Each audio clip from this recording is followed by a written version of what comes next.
एक डरावना सफर। प्रिया थलथी द्वारा डरावनी कहानी। एक डरावना सफर पार्ट 1।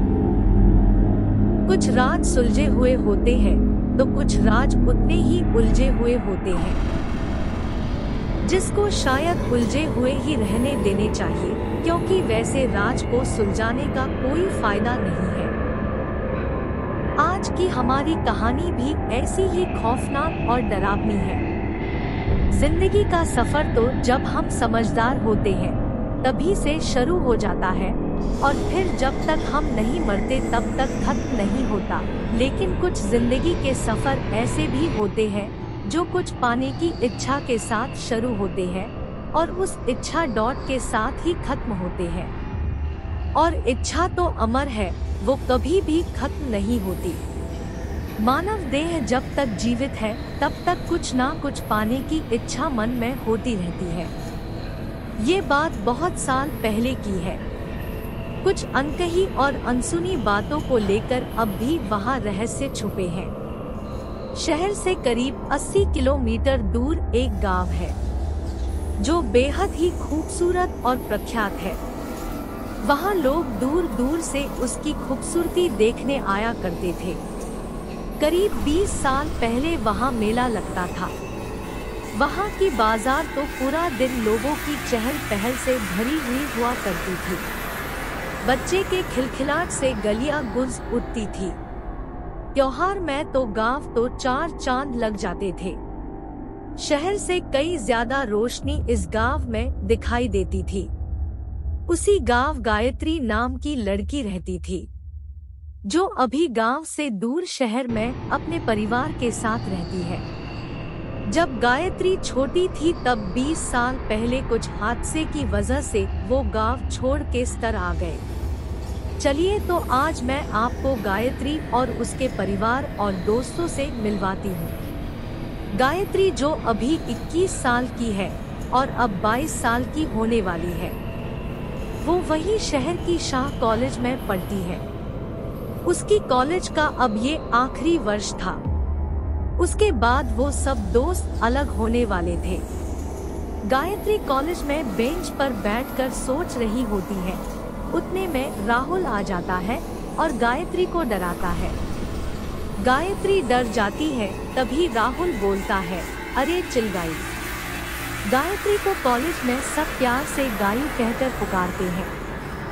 राहुल जो गायू का एक अच्छा दोस्त और उसका बॉयफ्रेंड था, वो गायू से बेहद प्यार करता था। गायू के लिए वो कुछ भी करने के लिए तैयार था। बस वो गायू को खुश देखना चाहता था।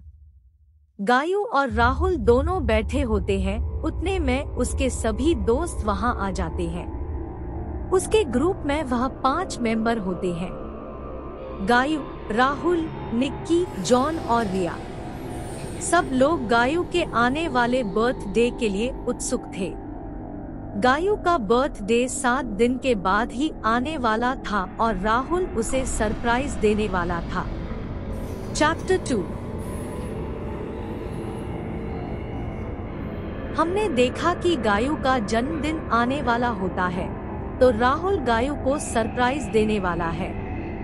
राहुल के प्लान के बारे में गायू के सभी दोस्त को पता होता है।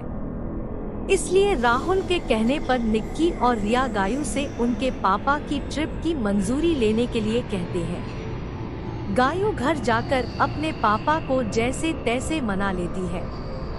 वो कहती है, मेरे दोस्त ने इस प्लान के बारे में कुछ बताया नहीं है, लेकिन वो मुझे सरप्राइज देने वाले हैं, इसलिए मैं उनका प्लान खराब नहीं करना चाहती। गायू चौहान परिवार की एक लौती बेटी होती है और उसके पापा की लाडली होती है। गायू की जिद के सामने उसके पापा उसे मना नहीं कर पाते और उसकी खुशी के लिए उसे जाने देते हैं। गायू खुश होकर अपने दोस्त को ये बात बताती है। सब लोग जोर शोर से इस सफर को खूबसूरत बनाने के लिए तैयार थे। गायू की माँ ने गायू का सामान तैयार कर देती है। राहुल, निक्की, जॉन और रिया समय से पहले स्टेशन पर आ जाते हैं, क्योंकि वहां गायू के लिए केक कट करने का प्लान बनाया था। गायों के पापा और मम्मी उसे स्टेशन छोड़ने के लिए आते हैं। तब राहुल और सब दोस्त गायू को सरप्राइज देते हैं, क्योंकि गायू इस बार अपना जन्मदिन उसकी फैमिली के साथ नहीं बनाने वाली थी।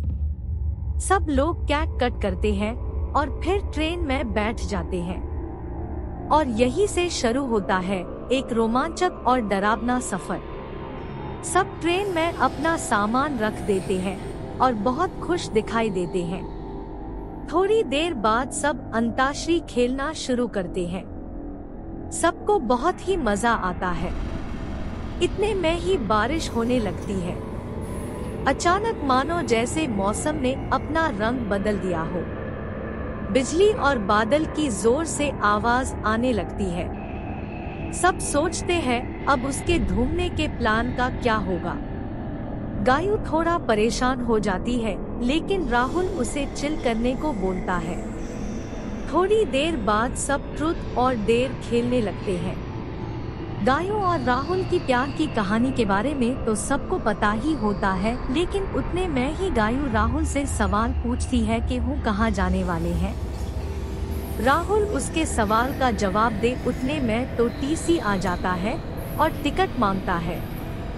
टीसी को राहुल सबकी टिकट देता है और बैठ जाता है। बाजू में ही एक बड़ी उम्र की एक व्यक्ति बैठी हुई थी। वो राहुल से गांव का नाम पूछते हैं। राहुल गांव का नाम बताता है। ये बात गायू सुन लेती है और बहुत खुश होकर राहुल को गले लगा लेती है। ये सब वह बुजुर्ग सुन लेता है और सबको वहाँ जाए तो ध्यान रखने को कहते हैं।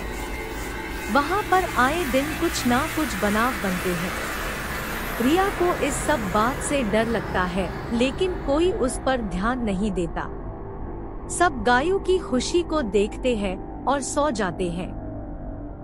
चैप्टर 3।